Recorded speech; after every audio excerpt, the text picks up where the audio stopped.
Hello, friends, and welcome to the Exploring Washington State podcast. My name is Scott Cowan, and I'm the host of the show.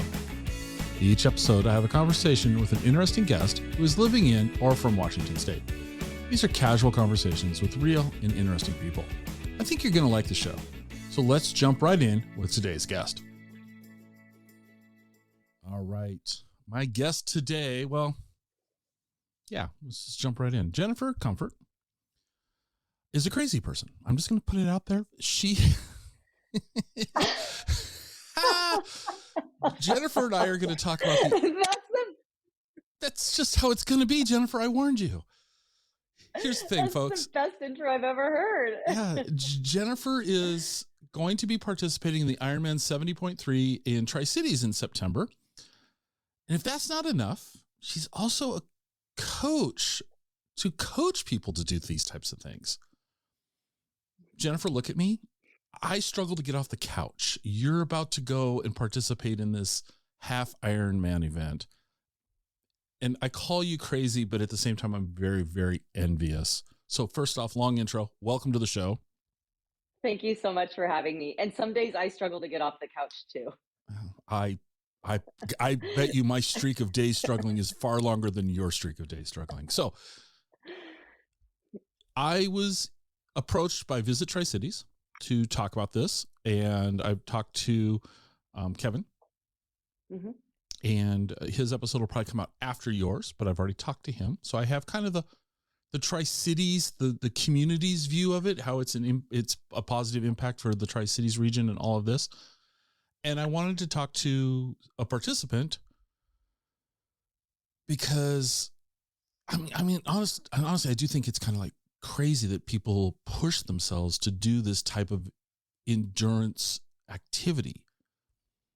So what I want to know before we talk about this year's specific Ironman, I want to know about you and why you do this. How did you get started in this? Did you struggle to get off the couch one day and go, I'm going to get up and run an Ironman? Or, what happened? How did you get here? Excuse me. I had a very circuitous route to this sport and lifestyle. I am just a normal person. When I did my first triathlon in 2005, it was 1 year after my first child was born.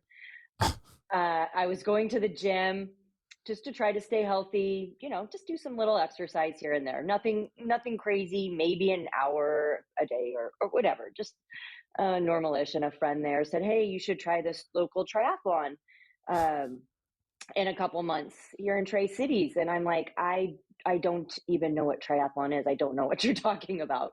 So I come from a soccer background. That's what I grew up playing. And so I'd been athletic and I'd fallen out of health and wellness for quite a while.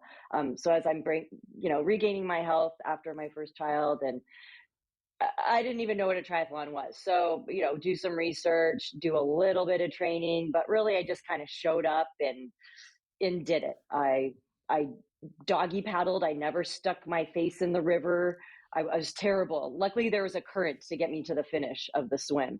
I borrowed a bike out of my parents' garage. That was probably weighed more than I weighed. The chain fell off. It was, it was just an absolute, I wish I could go back and actually watch myself now doing this. I can't even imagine what I looked like. And then it was a 5K run. So 3 miles. I did have a little bit of running fitness at that point, a tiny bit. So, and I got done with that first triathlon in 2005. And which is still, it's right here, part of the 70.3 half Ironman course that same race uses. And I finished and I just said, oh my gosh, I was proud of myself, actually. And I also knew that, wow, I was really not very good at all. I was terrible, in fact, awful. And I saw the real triathletes standing over on the side and I was like, I want to be like them. Like that looks cool to me. And I just started, I hired a coach or a swim coach specifically. I got a real bike and it just escalated from there. Fast forward 10 years, I'm racing all over the world in half Ironman world championships in Australia and France and et cetera. But yeah, that's kind of my origin story in this sport. I saw online that the swimming was your weakness at the beginning, that Yes. you doggy paddled, you didn't want to put your face in the river and all of that. And I, as you're probably going to find out throughout most of this episode, I'm going to be chuckling a lot. And I started chuckling at this, but one of the things that's super impressive to me is that I'm just thinking, you said bike from your family's garage, and I'm thinking some old, 10 speed from the 70s or 80s, like you said, it weighs more than you do. And the tires were probably not even properly inflated, and the seat was really uncomfortable. Had probably, if you were lucky, a big basket on the front of it or something, just for fun. Precisely. And I'm just so impressed though with the tenacity. And I think that might be the one word that I attach to this sport is tenacity. Because sanity is not a word I can attach to this sport. Fair and enough. I don't mean that in a bad way. I'm just like, no, absolutely fair enough. Yeah. So you just had a child a year-ish before, and you were recovering. I don't want to say recovering, but you're getting your body back in shape from having it's a recovery. Yeah. Absolutely. And all of this. And you'd played soccer before, so you were athletic. So it wasn't like you just got off the couch, put down the ding dongs, and said, I'm going to go do this, right? I mean, okay. So you completed it. How long did it take you to do the first triathlon? Do you remember? Oh, that's a good question. I don't remember at all. Okay. I mean, probably maybe an hour and a half-ish. It was a sprint triathlon, so a shorter distance than the half Ironman this year in September. Yeah. All right. I saw online that you've qualified for the Boston Marathon. Do you have any intentions? Have you ever run it, or do you have intentions to go and run the Boston Marathon? I don't. No, the year that I qualified, I think. Oh, I had three kids at that point, so it just and it just didn't work out with my life, with our life situation and what we had going on with our schedule. My husband has a very demanding job, and I couldn't get away to do it. So I am happy that I have qualified in the past, but right now I don't have intentions of going and racing it. My true love for running, what I am passionate about now, is trail running, which is a very different style of running than road racing, which the Boston Marathon is. So most of the running races that I do now are on trails. All right. Ironman. I'm sorry, when I say the word, I either think of, Robert Downey Jr. or Ozzy Osbourne. Both just pop. I just can't. I'm sorry, that word just triggers these two things in my head. They kind of conflict, and I pause. But how much? Okay, so the Ironman race is happening in Tri Cities, and I don't have the date right in front of me, and that's horrible. It is September 21st. You got it. Yes. Okay. So we're recording this in August. You're obviously in training mode, right? Yes. Walk me through. Now you're involved. You were involved. We'll probably talk about this, but the Tri Cities was angling to have an Ironman race pre-COVID. You were involved in maybe helping pick out the courses and things like that. So you've been involved in the community locally in Tri Cities. But I want you to forget that. And I want you to go, oh, there's an Ironman in Tri Cities coming up in September. When would you start training to participate in this Ironman experience? It's a little bit nuanced depending on what one's athletic background is. Okay, yours. You're a coach. You're a healthy, active participant in this sport. How much prep time does it take you? Oh gosh, I'm the worst person to ask, because my buildups right now are not what I recommend for athletes to do. Okay. My personal buildup is about 3 to 4 months. Okay. If somebody is just getting into the sport or really training to gun for a world championship spot or to get a PR, a personal record, I would recommend 6 months. 6 months. All right. Yeah. So at that pace, does that mean you'd only be participating in 2 of these annually, or?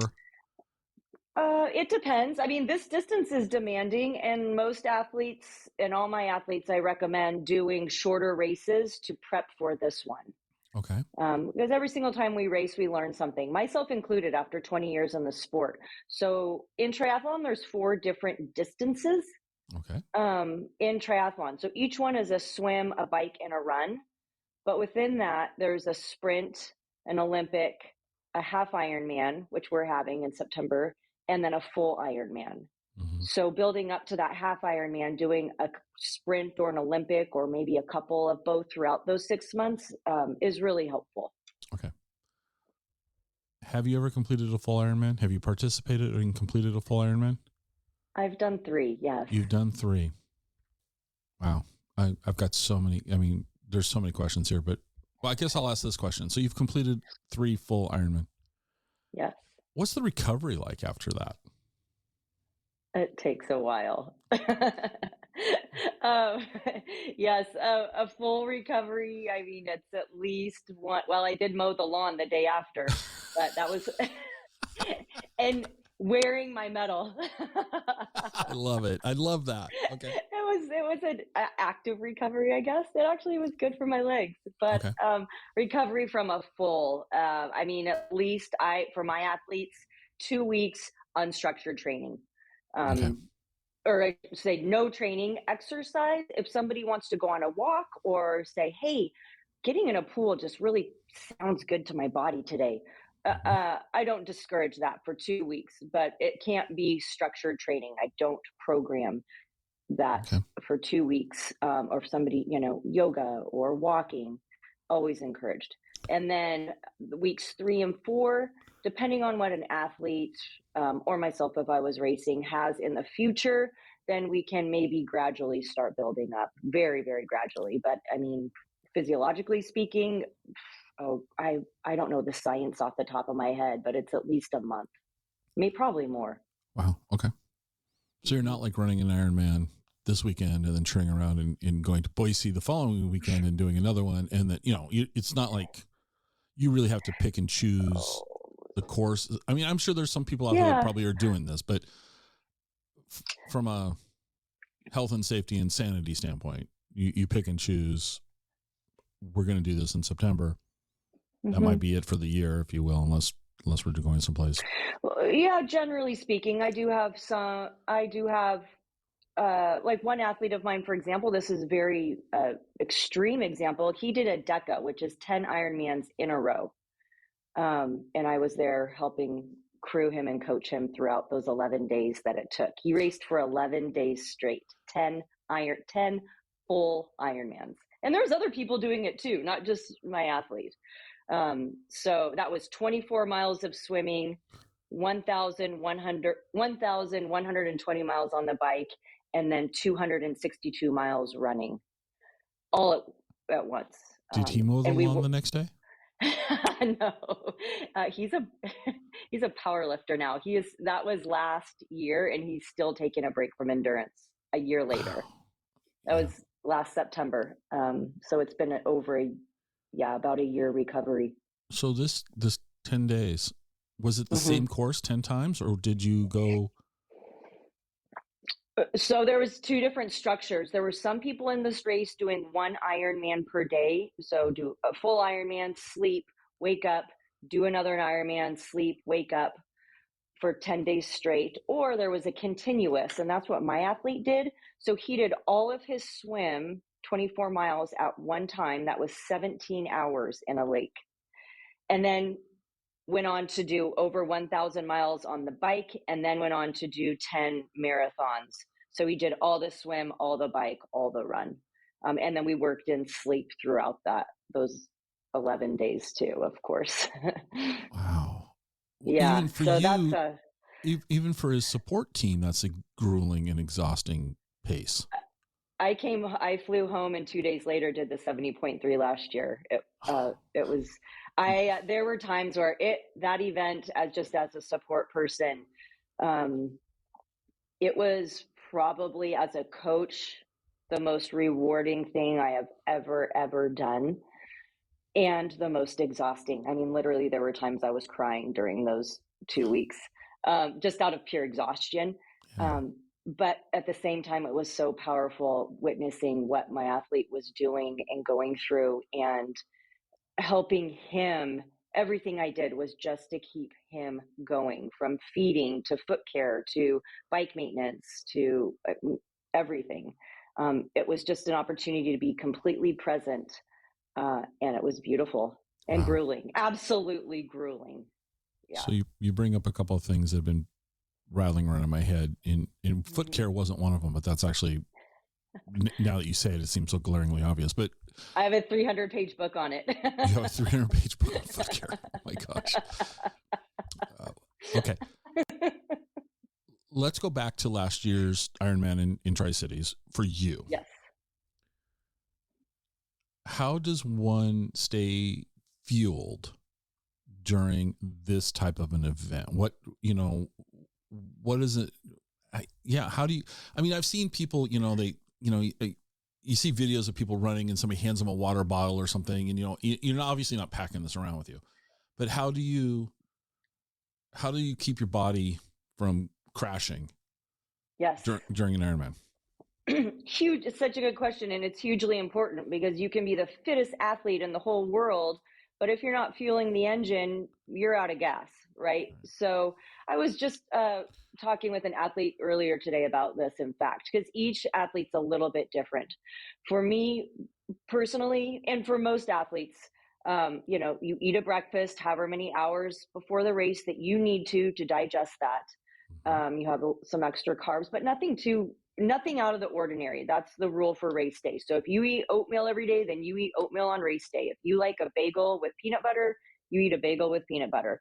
So carbs, electrolytes. If you drink coffee every morning, then you drink coffee on race day morning. Going before and I drink a lot of coffee. As I was saying, as you should, but okay. Love coffee. And then we go to the race, and we usually, what we say, just like a car, we top off our energy reserves before the swim. Mm-hmm. So again, that might be a gel. So it's just a packet of a goo, carbohydrates, sugar really is what it is. Mm-hmm. Some people like a bar. I'm trying to think. I usually do a bar, some kind of energy bar, or if I have, I do like a little peanut butter, like an English muffin with peanut butter on it and honey. Okay. Go to the swim, get out. The bike is where you have to fuel. So a bike in a half Ironman in a 70.3 is 56 miles. And the bike, so that's the longest discipline out of the swim, bike, run. And that's where you really, really need to fuel. So generally speaking, it's anywhere from 40 to more like 50 to 90 grams of carbohydrates per hour. Sodium. So I go by carbohydrates, which is also calories. So about 250 calories per hour is what I try to push. Even if I do 200 calories, I can sometimes tell that my energy is going to drop a little bit. So 250 is the goal. Sodium, depending if it's hot out, which oftentimes here in the desert, it gets warm here. Mm-hmm. We try to do 400 to 800 milligrams of sodium per hour. I do that via, I personally like Element, LMNT. It's I use it. Sodium. I like do you? It. Oh, yeah. Oh, great. Okay. Yeah. Very cool. Yeah. What's your favorite flavor? I want to try the lemonade one, but I've been doing the watermelon lately. Okay, great. I think I have a watermelon in my bag today. Yeah. I like the watermelon. Have you tried the coffee version, for hot beverages? I have, yes. I haven't. Yes. I do that in the winter when I ski, actually. Okay. Yes, or after skiing. And do you like it? I do, yes. Okay. Right, warm. I've tried it cold too. I don't like it cold. I just only like it heated up. Okay. Yeah. Right. Those flavors. Yeah. Okay. And then fluid. You're talking about the bottles. Fluid. Just generally speaking, 1 bottle per hour. That just keeps it nice and easy. So a bottle is 20 to 24 ounces. Is that with LMNT in it, or is that just straight water, or is it? I put my LMNT in my down tube. So I have a big water bottle reservoir that has a straw that comes straight up, so I don't have to grab anything. I just can drink right out of the straw. That's where I put my sodium. Mm-hmm. And then I do 2 bottles there's a rear cage behind my seat saddle. Mm-hmm. One of those bottles is just water. And the other one, I usually mix 2 other electrolyte products, Noon and Scratch. I mix those in a bottle. Okay. So I kind of have a few options. Last year I did, it was getting toasty towards the end of the bike, and I did grab a water bottle. At that point, I just wanted water. So I'd had enough sodium, I could tell. I grabbed a water bottle from one of the aid stations, and I squeezed that into my other Aero hydration bottle. Okay. Yeah. So we've got that. And then what about on the run? The run, oh gosh, the run is so fun. There are aid stations every single mile. It's like just a smorgasbord. It's great. So you don't have to, and this is a half marathon, so it's not short. And Right. it's the aid stations are stocked with these volunteers that are just so enthusiastic. And again, they're there to help you. I mean, what a service. It's just amazing. I mean, they are spending their entire afternoon or almost, to be out there to help all of us athletes get through this race in one piece. So these aid stations every mile are well stocked. They have, and there's an order. Every aid station goes in the same order. So it's usually a water, electrolyte, maybe water again, and then there's Coca-Cola at them as well. Yes. And I know, can you imagine? I would, and halfway through, man, Coke for me, that saves my life. I try to hold off as long as I can, but when my body needs the Coca-Cola, I start drinking it, and it keeps me going. I think on my bingo card, that would not have been a question I would have answered at all. Right, right. Because I wouldn't, on a daily basis, I wouldn't touch it with a 10-foot pole, but it's that quick hit of sugar. It's the sugar. Your body needs it. You're just burning so much. Interesting. I would have not thought. Okay, wow. Yeah, yeah. And then there's food at these aid stations. There's gels, regular gels and caffeinated gels. I had 2 caffeinated gels last year, and oh man, they were great. They really helped me because I was starting to get low. See, I could see these as sponsorship opportunities for, big coffee brands, the gel by, by the Starbucks. I mean, I could just kind of see, Seriously. Okay. Yeah. Martin has the gel contract right now, and Mortal Hydration has the electrolyte contract with Ironman right now. Wow. All right. Yeah. Okay, I guess this would make sense that it's sponsored. Okay. Yeah. I know my questions I'm asking you are, variable. Like when we talked before, you mentioned, I think you're about 5'2", so you're, compared to me, you're very short. Yeah. Your calorie consumptions, your needs are going to be different than, say, a man who's 6'2". Right?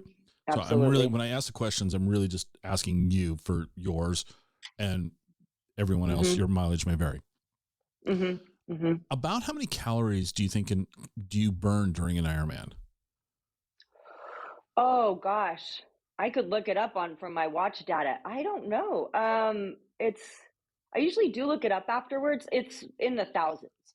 Okay. Well, I would certainly imagine that to be that much. Okay. Yeah, I don't know how many thousand off the top of my head. That's a good question. I mean, 2 to 3 to 4. So do you think on a, typical, if there's a typical race, but, on a, are you, let's just arbitrarily say you lose 3,000 calories. Okay. This is just a placeholder number. Are you bringing in around 3,000 calories? Are you bringing in more during the race? No, less than that. Because the body can only absorb a certain amount per hour. Okay. So I forget what that amount is right now. So no, your absorption rate cannot keep up with replacing everything. Okay. It's just not possible. Even like in marathons, up to 4%, loss of energy expenditure is acceptable. Anything more isn't. So it's not an exact exchange. Earlier, you mentioned foot care. I can't think of a whole lot. Of course, I wasn't going to, if you would have asked me, do you think Coca-Cola will be involved? I would have not thought that. I can imagine like a blister would be incredibly unpleasant at this time. What other sorts of nagging issues are common in this type of an event? In addition to blisters, chafing. And I I don't know how much we want to get in, but chafing in many areas, Right. from chafing on the saddle, Right. to chafing under the arms, to chafing even just in a sprint race that I did a few weeks ago. The zipper on my tri suit chafed my upper chest, Wow. my sternum. Now I have a scar. Yay. Yeah, yay. um, Neck chafing on the wetsuit. So there are products like Body Glide, or I use Pam cooking spray. Coca-Cola and Pam. All right. What else? What else? Oh, do you use the olive oil variety of it, or just the regular old? I'm kind of into avocado oil. It's a little more trendy right now. Yeah, but neck chafing from the wetsuits on the neck, because you're turning your head to breathe and to sight. And then on the bike, usually saddle chafing, and then the run, it can be, like I said, lots of different places. Yeah. Blisters. What else goes on out there? Those are the main ones off the top of my head. I would imagine a fair number of participants probably experience some form of cramping. Yes. Yep. That can happen. Mm-hmm. And not all the time, but even with the best laid out nutrition and hydration plan, you can still get cramps. I mean, the weather, especially with the heat, and then, having a plan and then being able to adjust it. And it's usually an electrolyte imbalance, which can happen to all of us at any time. It happens to professionals. It happens to newbies. Sunburns are the other one. Oh, yeah. That can be not only painful, but also dangerous, because it raises your core temperature as you're racing. So at the longer races, I don't know if there's sunscreen here. I don't think there is. I could be wrong, but at the full Ironmans, there are sunscreen stations. Okay. And my first Ironman, there's pictures of me with this. My arms are just lathered white, just because they just like slather it on. I mean, you're going to be out on the bike for 5 or 6 hours. Right. It's just caked on. So you do want to try to avoid sunburns as well. Do you, when you're running and when you're riding, do you wear a hat?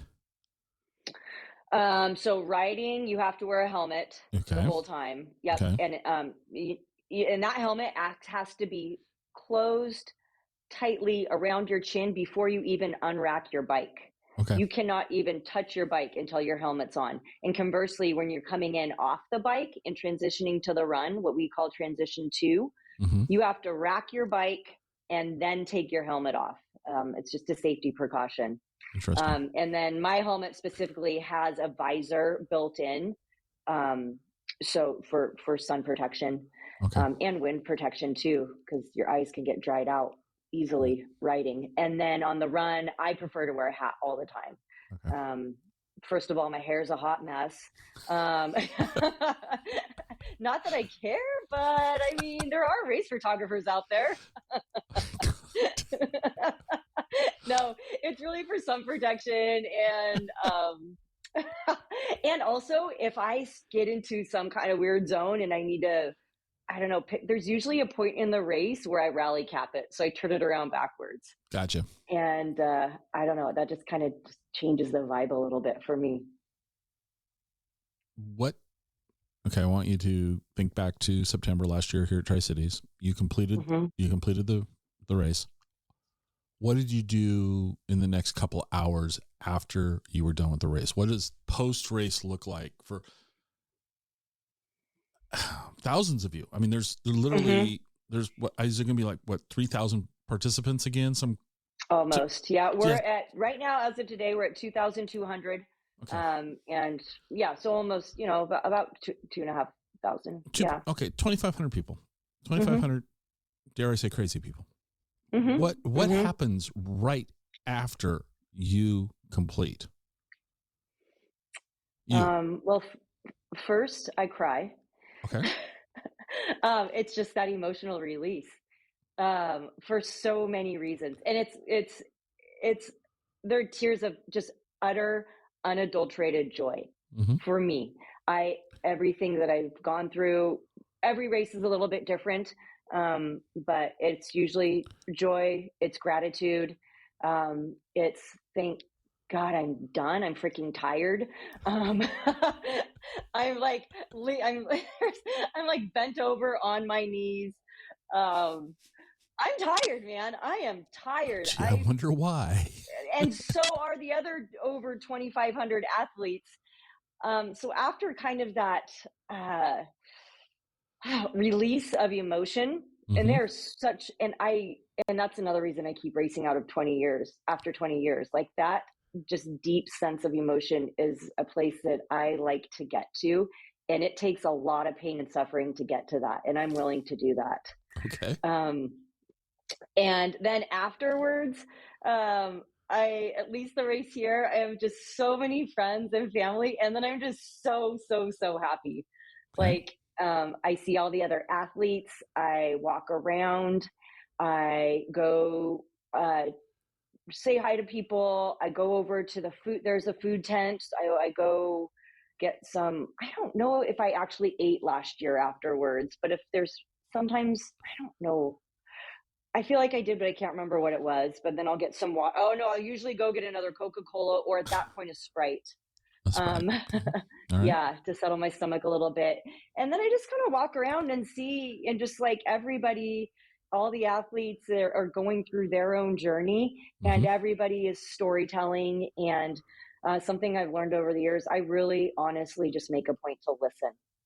I know what I've just gone through, and when I want to share, when I feel it's appropriate, I will. But really, I've learned to just shut my mouth and just observe and listen and be a sounding board for other people, because every single athlete has a story of how they got there, of what they just went through the past 5 to 8 hours, and everything. It's so unique, and I just love to hear how other people are doing. And some athletes in that athlete village are, doing okay, and some are just splayed out on the lawn, laying down, a hot mess. And there's been races where I've been like that as well.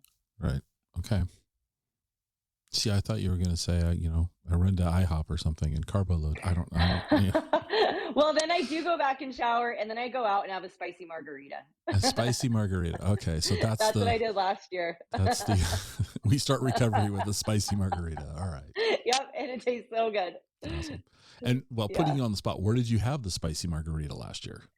I had it at Perch. It's a restaurant right at the finish line. Okay. Yep. I've been to Perch. And have you been to Perch? Yeah, I've been to Perch, yeah. Yeah, okay. Yeah, right next to Lulu's and Anthony's, and I stay at the Lodge.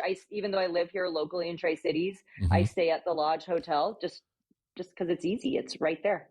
Right. Yeah. All right. Boy, I still have a lot more questions. Well, let's go to race day back here. I got a couple questions. So, mm-hmm. What time are you getting up on race day? Oh gosh. Oh, this is something I need to start going over with my athletes. It's usually 3:30 or 4 a.m. Okay. So 3:30 or 4. Now, so here's a question I have for you. I don't believe you probably get up at 3:30 or 4 every day when you're training. Nope. And earlier you said, if you have oatmeal, you have oatmeal. If you bagel and peanut butter, you have bagel and peanut butter. Mm-hmm, mm-hmm. You're probably not having that at 3:30 or 4 o'clock in the morning on normal non-race days. So we're going to eat earlier than our body's used to. Mm-hmm. Okay. Mm-hmm. So if you're getting up at 3:30, 4 o'clock, what time does the race start? Usually between 6 or 6:30. Okay. So you've got, I'm not sure. Maybe 7, between 6 and 7. So 2 to 3 hours. Mm-hmm. You're up 2 to 3 hours before the race starts. Mm-hmm. You're fueling up. You're mm-hmm. mentally preparing yourself. Mm-hmm. You are going over your strategy of how you are going to approach the race. Your athletes are going over the strategy that you've helped put together with them. So mm-hmm. everybody's prepping mentally and psychologically, and fueling up earlier than normal. I would have to imagine that you don't sleep well the night before a race. Usually not. No. Okay. Yeah. No. You're correct. Yeah, I would think, you're going over it in your head. You're excited and scared simultaneously. I can imagine if you were a first-time participant. If it were me, I'd be laying there looking at the ceiling going, am I really going to do this to myself? I mean, no, sir. I mean, I'd be really, I would be in my head second guessing myself. I can say it kind of humorously, but really, being honest, I'd be like, oh my God, what am I doing? What am I doing? So you get down there and there's 2,500 other people who have all probably just spent the last 24 hours in about the same mental space, physical conditioning as you are. Is it controlled chaos when these things start? How do we, and this, I'm going to transition this to I'm coming to watch this, Visit Tri Cities has asked me to come down, and I'm going to be present I'm going to be present. And fantastic. I want to position myself as a viewer for maximum interest. I mean, I've got this mental image of, I know all 2,500 aren't running into the river simultaneously, but what's going on, and how, if somebody was going to come and watch one of these races, what should we do? But also, what's it like at the very beginning? Because that's probably the only time that you're with a bunch of people. The rest of the race, you're competing with yourself. I mean, you're swimming in the river by yourself. Yes, there's probably people around you. Yes, you're running, your people may be around you, but not shoulder to shoulder massive amounts, et cetera, et cetera. So how's the beginning of the race for you? And then secondarily, as an observer, how should we watch it? So the athletes, we all we get bussed in, we park, we take buses into the transition area. And the energy there is palatable. It is, like you were just saying, there are 2,500 athletes, all nervous. Right. All of us, every single one of us, because this means a lot to us, and that's why we're nervous. And I personally, try to find my athletes. I talk to my friends, but I do like a little bit of quiet time as well. So we think about athletes and how they deal with stress or before a competition. And I always like to think about Michael Phelps, the swimmer, before he swims, what he's doing versus, let's say, Usain Bolt before he races. Usain is very, very, plays to the crowd and, plays off of their energy. Whereas Michael Phelps has his huge, headphones on and is quiet and is listening to music. And you'll see all of those different things in transition area before the race. I think I'm probably a combination of both. When I'm nervous, I do get chatty. So I'm talking to people I know, but then when I'm by my bike, setting up my transition area and going through what I need to do for my race, I'm quiet and I put my head down and I take that. There's, everything is still going on around me, but when I'm setting up my transition area, I prefer to be, not to talk. Okay. and just have a little bubble around me, and that just recenters me.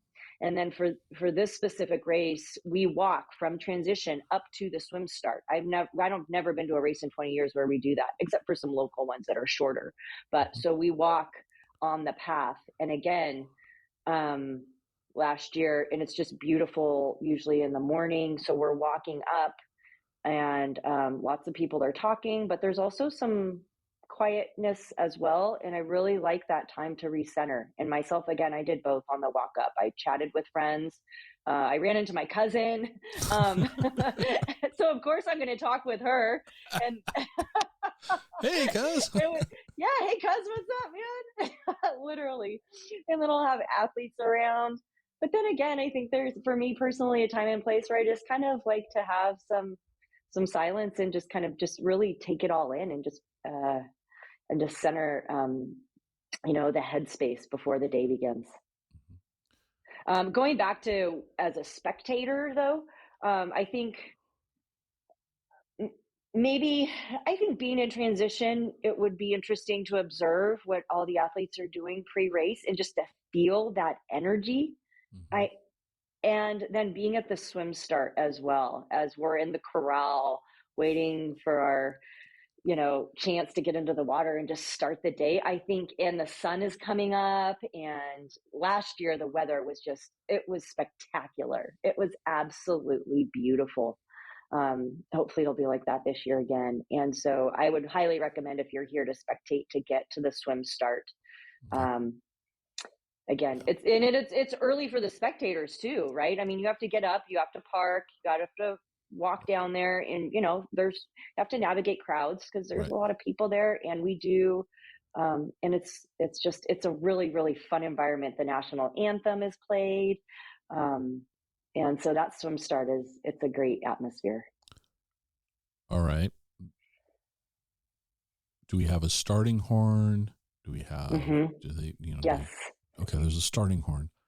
Yeah, it used to be kind of like a cannon. Okay. Type noise.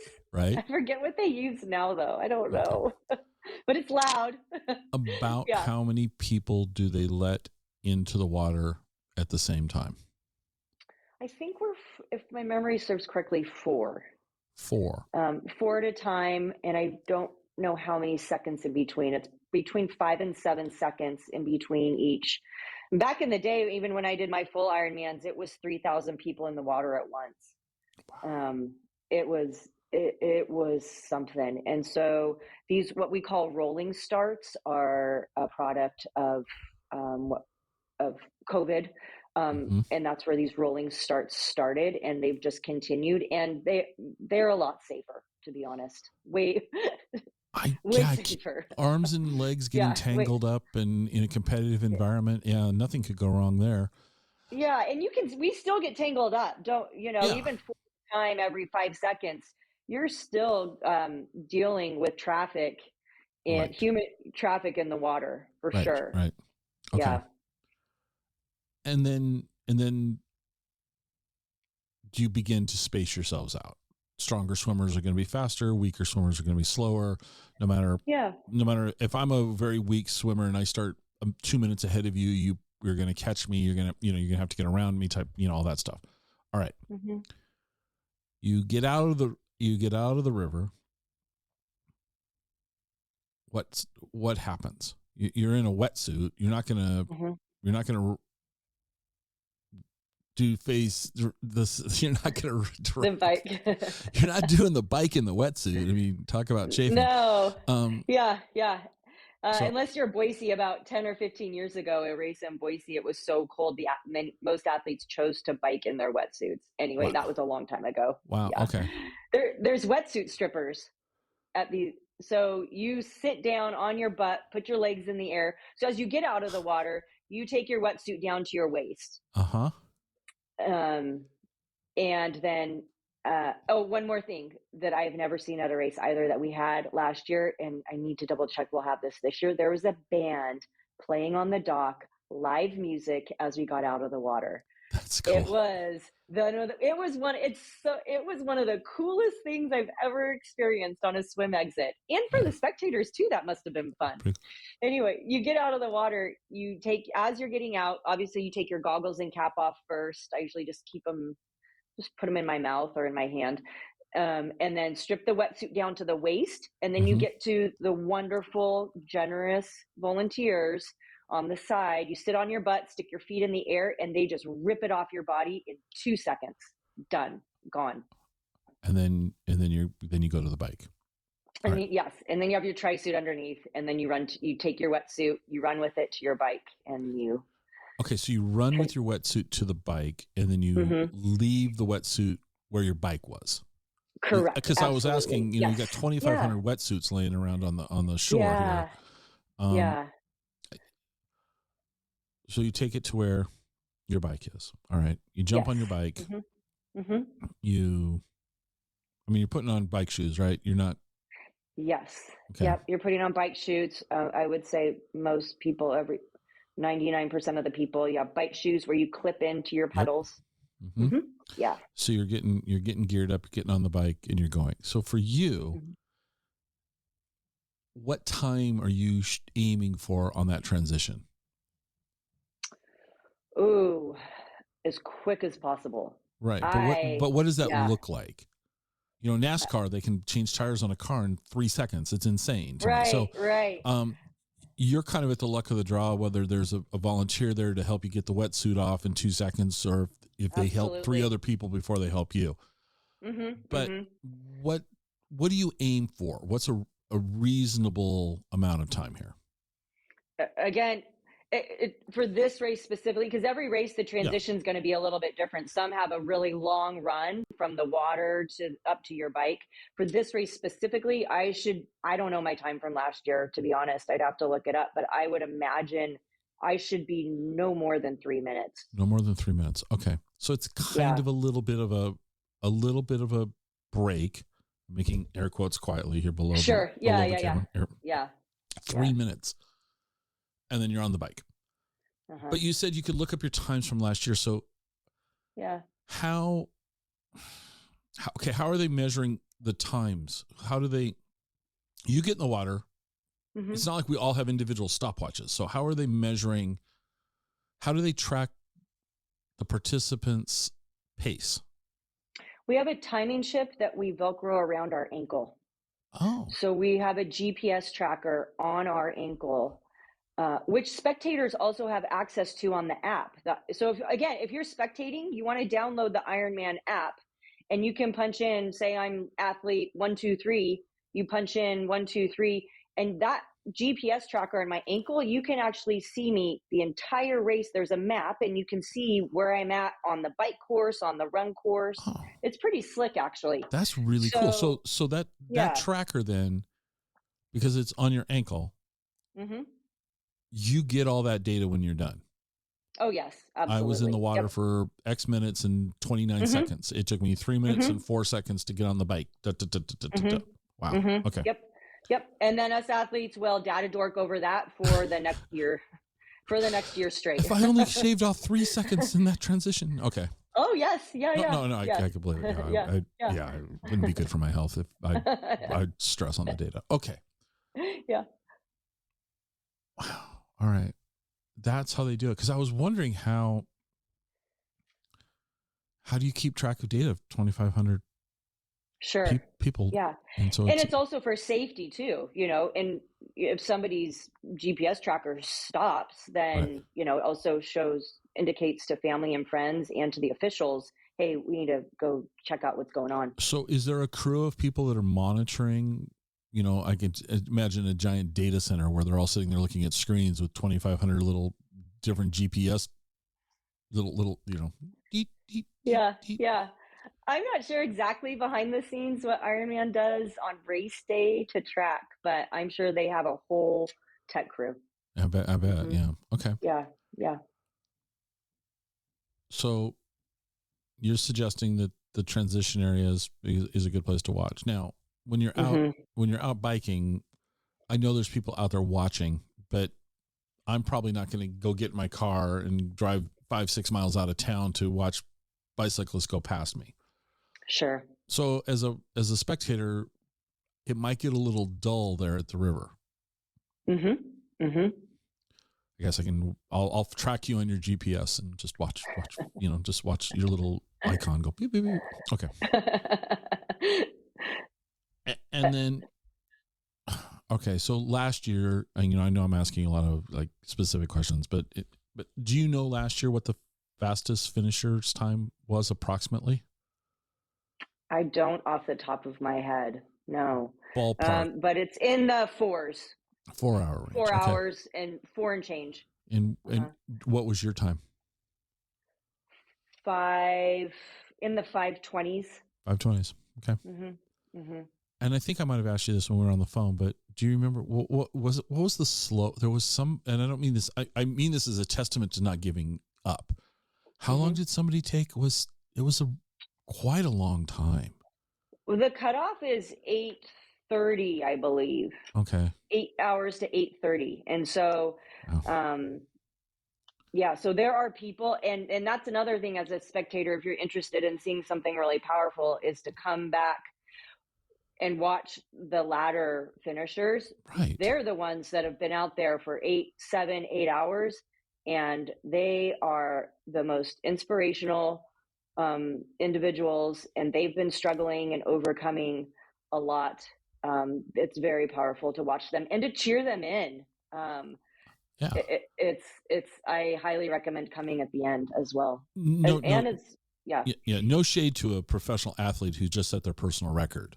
Sure, right. No shade to somebody who just shaved 5 minutes off their best time ever. It's the people that, against almost insurmountable odds, stuck with it. Absolutely. And complete. That's super, super powerful at any race, whether it be, I don't want to say, well, like a marathon's easy. I don't mean to, if it's a marathon and they just get across. No, I mean, this is just very, very, very cool. You keep mentioning, and as I know, you're a coach, you keep mentioning your athletes. How many athletes are you going to have in this Ironman? I need to check, probably 15 to 20. 15 to 20 people. And the range of, how do I want to say this? You have somebody, this is their first one, correct? Several absolutely. First. Yes. All right. So you have, I'll call them newbies for lack of maybe a sophisticated word. And you have established participants. What do you hope for them? Oh, it makes me want to tear up almost, because I want them to be proud of themselves. That's very powerful. I want them, and I mean that. I want them to come away from that day knowing, I don't care what time, I don't give a rat's what times they get. Right. I don't care if they PR, absolutely. Sure. Awesome. Yeah. If they get a flat tire and have to fix that on the bike and keep going. Right. Even better, right? And then they don't get the bike time they wanted or that we planned out. I don't care. They finished, they kept going. I care that when they cross that finish line, they feel like they accomplished something that meant something to them on whatever level it is, because everybody has a different why. Absolutely. And I just think for people to accomplish something this big, this physically and mentally demanding in training and on race day, I think it's just a testament to just the human spirit and just living a full life. And that's what I want for my athletes. Right. I could ask you so many questions, and I think I'm going to ask you this because this could go for a couple of minutes too, but I think I'll stop asking you specific questions. But from a gear standpoint, walk me through your gear for race day. So it's a gear intensive sport. So for the swim, but we also don't have to overcomplicate it, because us triathletes like to overcomplicate things. Okay. For the swim, you need a wetsuit, goggles, and a swim cap. Okay. Right. And wetsuits aren't cheap. That's one of your bigger investments. Okay. I would think the bike would be the one. The bike is the biggest for sure. So the bike, you need a bike, you need a helmet, you need bike shoes, you need water bottles. You need, I'm going to throw nutrition on there, because you can't do this without nutrition. And most people have a cycling computer that you put on the bike. We all have, most of us, 100% of us have watches. And some people use the watch instead of a cycling computer. Most athletes have both. I noticed, so just not that anyone cares about this, but I'm looking at you on a teleprompter, so you're pretty small, so I don't get a lot of details, but I notice your watch looks pretty big. Yes. And I have icons in front of it. So like right now, even when you're holding it up, I can't see it. Okay. What is your watch? My watch is a Garmin Fenix 7S. Okay, so you're using a Garmin. Is that what most? Yes. Would you say that Garmin is the brand that most of the participants are we out there with our iWatch? Some people use iWatches, Apple Watches. I would say 95% of athletes use Garmin's. Okay, all right. Mm-hmm. So we've got a wetsuit, a cap, goggles. We've got bike shoes. We got nutrition. We've got the bike. We've got a helmet. We've got a bike computer. Mm-hmm. We get off the bike. We got to start running. We're not running in bike shoes. No. So we've got good running shoes. Yes. Yep. And you have to grab your number. You have to have your number on the run. So your bib number, that piece of paper with your number, you don't have to wear it on the bike unless you're racing internationally. Those rules are different. Okay. Here in the States, you only need your bib number on your run. And most athletes have what we call a run belt, and it connects to that belt, and you cinch that belt around your waist and call it good. Grab a hat, sunglasses. Some athletes have visors on their helmets like I do. Some athletes have a helmet with separate sunglasses for the bike. So you just wear those same sunglasses on the run. A hat, and you take off. Are you wearing the same suit when you bike and when you run? Yes. Okay. Mm-hmm. All right. Yes. And there's two different options for that as well. There is a one piece, what we call a tri suit, and it's just a one piece. There's also some athletes prefer two pieces. It's easier to go to the bathroom. Some people find them more comfortable. So you have tri shorts with a tri top. Okay. So either way works. Totally personal preference. Yeah. Okay. Yep. But once I went to a tri suit, a one piece, I've never gone back to two pieces. I find the one piece just very, very comfortable. With regards to the running shoes, these are not probably just fresh out of the box. No, hopefully not. But on the other hand, they're not the ones you've been putting miles on in training. How do you prepare your shoes for race day? You want to, kind of like what you said, you want to run in them, but you don't want to run every run in them. It's kind of in between. You want them to be broken in, but they can't be worn out, because with the amount of miles that we're putting in, we go through running shoes fast. So it needs to be a pair really fast. How fast are you going through running shoes? You personally? Oh gosh, I have a running shoe graveyard in my garage right now. I mean, it's out of control. I need to donate 50 pairs, and I'm not exaggerating. So I personally have different types of running shoes. So it depends on what kind of run I'm doing. This is getting really dorky, it's okay. If it's a long run versus a shorter run, or a track workout, or a tempo faster workout, there's different shoes for different types of runs. Right. So you want a race day shoe, again, that's broken in but not overused. Right. Yeah. That would be okay. See, I could totally go down the geekiness of it, even though I'm never going to do this sport. Oh gosh, it's more like that could be a whole podcast in itself about running shoes. And what types and styles and brands and technology, run shoe technology. I mean, anyway. All right. This actually, I mean, I do think that the participants that are doing this, I do think you're all missing a couple of marbles, but I don't mean that in a negative way. I mean, I think it's like, I think you have to be missing them, because if you sat down and went, I'm going to do this. No, I'm not. I'm going to, no, I'm going to do all three. Okay, let's go. I mean, it's this is crazy to me. Challenge this. You are pushing your body at probably beyond its limit in some cases for some people, unfortunately, but you're absolutely testing the capacity of your mental faculties and your physical abilities.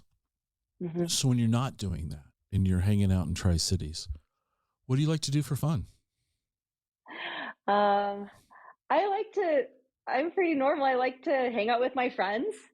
I love good food. We have some good restaurants around here.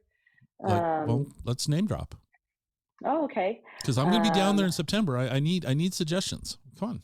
let's see. So that cluster of Perch, Lulu's, and Anthony's at Columbia Point, three Mm-hmm. fantastic restaurants. All right. Um, I work in the Parkway at a co-working space. So right across the street from me right now is Frost Me Sweet, which actually has desserts, but it also has fantastic food. Okay. All right. Um, Dovetail in the Uptown is another one of my favorites as well. If you just want to go for pizza, Stick and Stone in West Richland is a favorite. Stick and stone. Okay. All right. Stick and Stone is delicious. The pizza at Anulare Winery out in Benton City is amazing. And then, like we talked about in our call, if you want authentic Mexican food, Pasco, well, all over Tri Cities now, but I live in Pasco, so I know some of the restaurants there. But Right. there is some absolutely delicious, authentic Mexican food in Tri Cities. Taco Bell. Um, Actually, there's a Taco Bell in my outside refrigerator. One of my kids went there this week, and I was like, "Really?" Really? Yeah, we Really? have Maria's, Trejos, and then several other taco trucks. I mean, several Right. Yeah. dozens. Several Yeah, dozen of them. Yes. several Whenever I go down to dozens. Tri Cities, I'm always pleasantly surprised by the the sheer volume of Mm-hmm. Mexican food choices. Mm-hmm. As Mm-hmm. I told you on Mm-hmm. the phone, I'm always a little intimidated to walk up to a food truck. Not scared, intimidated because I don't speak Spanish. And so Right. Right. I get my own way there. Yeah. But I mean, hand gestures and smiles go a oh long yeah, way, and I yeah. here so here's this story. I stopped at Fiesta Foods. You've got a Fiesta Foods here in Yes. Pasco, right? So I stopped for the Yeah. first time. A friend of mine told me about this. I went to the Fiesta Foods in Yakima, Uh-huh. and at that time they had, I think, a 4 tacos and a Coke for $5, and it Mm-hmm. was this. They Mm-hmm. had it outside in front of the Fiesta Foods, and Mm-hmm. it was one of those smiles and points, and and this Yeah. lady, this lady was helping me, and I got the feeling I was trying her patience, and I was trying really not to. But anyway, Mm-hmm. she made my tacos, and then she had them laid out on a piece of aluminum foil. Mm-hmm. And when she got done, she just kind of went like this. I mean, to me, it looked like she just like smashed them together, and I was gonna get annoyed. And I thought, oh, no, I'm just not gonna do that. So I paid for my tacos and got my Coke, and I went back to my car, and I have a armrest, and I opened up, and Mm-hmm. what she did was she perfectly. It was they were set up perfectly for carrying. It Uh-huh. was, but my Uh-huh. initial reaction was I was so just like, really? I was trying to be, Uh-huh. anyway. So I went back like a week later. And she goes, "Hey, how you doing?" She didn't speak English to me the first time. "Hey, how you doing?" And I'm like, okay, I passed the test. I don't know, but 4 tacos for $5 was the best deal going at the time, right? I What mean, a it was deal. Fantastic. just this Yeah. great deal, and so that's Yeah. that's my one Yakima taco truck experience Yeah. that I'll share. Um, Yeah. I'm big into coffee. And so I'm Mm-hmm. curious, and you mentioned earlier you drink coffee, and I do think Mm-hmm. that the Ironman should be sponsored by some coffee brand. Be kind of fun, Yeah. It's a good idea. kind of funny, whatever. Insert name of coffee you like, and gel packets would be kind of fun. Mm-hmm. I'd buy Mm-hmm. those. Good coffee in Tri Cities. Yes, I think so. Absolutely. What's your where do you think I should go? There's a couple of places. There's a place here on George Washington Way in Richland called Novel Cafe. That's kind Novel of a Cafe.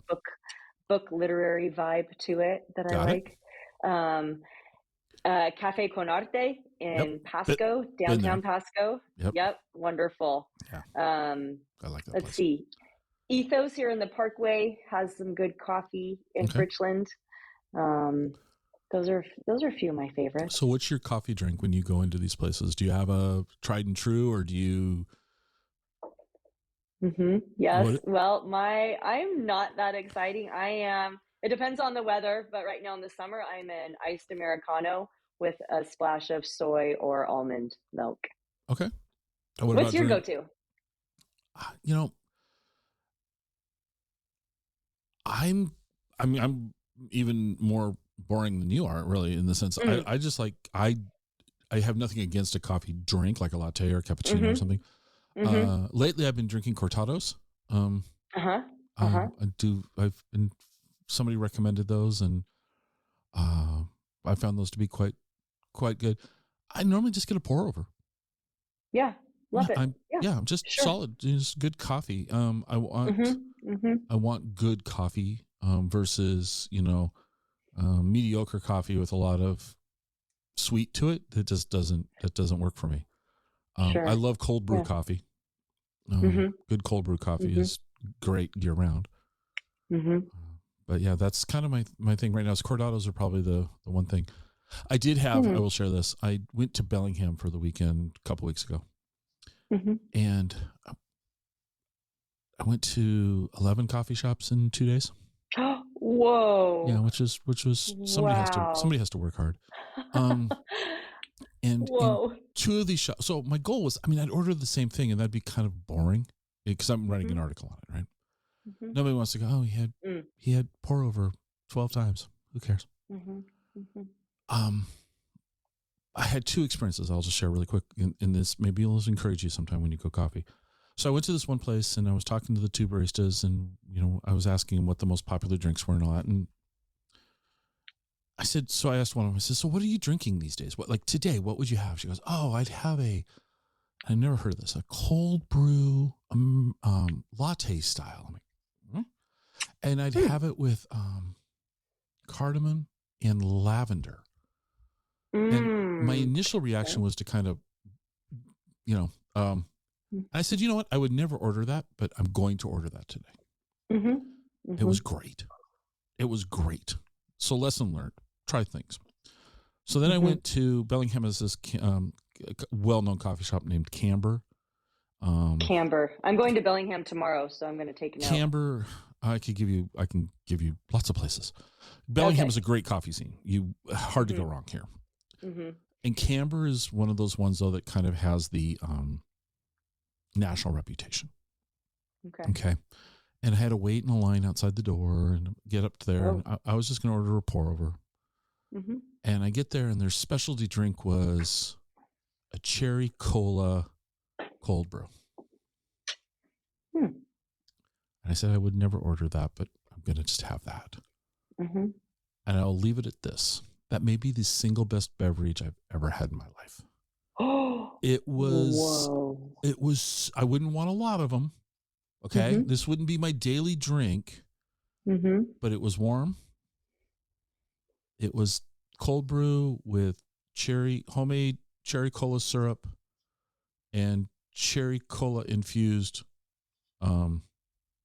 heavy cream. Wow. Yeah, it was. If you go to Camber, you might want to check that one out. It was really, really good. I might need to have that on my itinerary for tomorrow. All right. Wow, that sounds unbelievable. You hang out with friends. You like good food.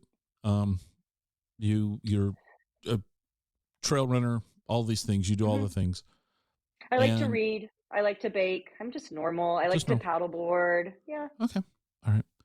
So when I prepped you for this call, this episode, I warned you there's going to be one last question. Okay. But before I ask that question, is there something we didn't talk about that we should have? I think we covered a lot. Yeah. All right. So here's our last question. You ready? You agreed to answer the question. I just got to remind you of the agreement that you agreed to. All right. Okay. All right. Here we go. Cake or pie, and why? 100% cake. Okay. Why? That I'm not so sure about. I just like it better than pie. I don't know. Right. And because I like to bake, and I know how to bake cakes, and I do not know how to bake pies. Okay. What type of cake?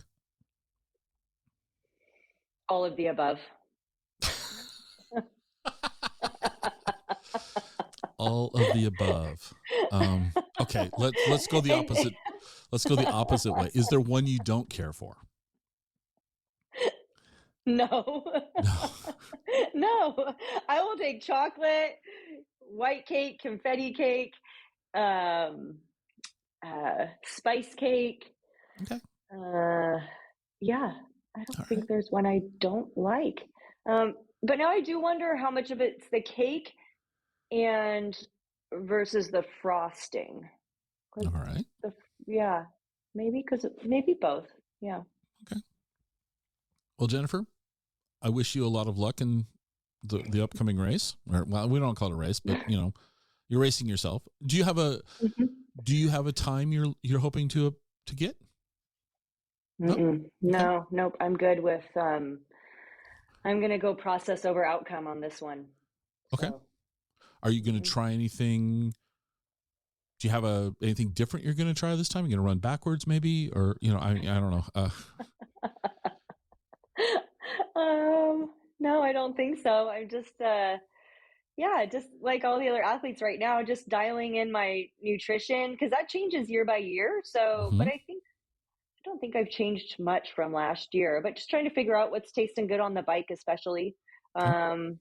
I will keep in those caffeinated gels on the run. I don't think I'm going to be changing too much, to be Okay. honest. Well, Yeah. I hope our paths cross that day. I won't bug you before the race. I won't come up to you and go, "Hey, how you doing?" when you're being. You absolutely can. I would love to see you pre-race. But Yeah, you know what I'm saying? familiar It's like faces we and want you yeah, to go out there and succeed. And if people yeah. want to find out more about you, where can people go to find you? I would say Instagram or Facebook under Jennifer Comfort Coaching. Okay, I will put a link in the show notes to that. And Thank you. thank you for being on the show. I learned a lot. I still think you guys are crazy. You didn't convince me otherwise, and that's okay. That's okay. I told somebody the other day the alternative of not doing this, that's when crazy would come out. This actually keeps me leveled. Fair. Believe it or not. No, in all seriousness, Yeah. I could see. Yeah. Yeah. No, I could see. Not with you. I'm not saying you. I'm saying in general that chasing big goals is important. Sure. Whatever those big goals may be. Yeah. So, Just having a purpose. Yeah. right. And it can go too far too. I know that. Right. Awesome. Well, thank you so much. I really had a good time. Yeah. Thank you so much for having me. I appreciate it. Hope you enjoyed the show. You can reach me on Twitter at ExploreWaState. I'd love to hear your comments. You can also visit our website at explorewashingtonstate.com. If you know anyone who would like the show, it'd be amazing if you'd share the show with them. This is the biggest way that we grow this show. Good old word of mouth. Glad you were here with me today, and I hope to have you listening to the next episode. See you then.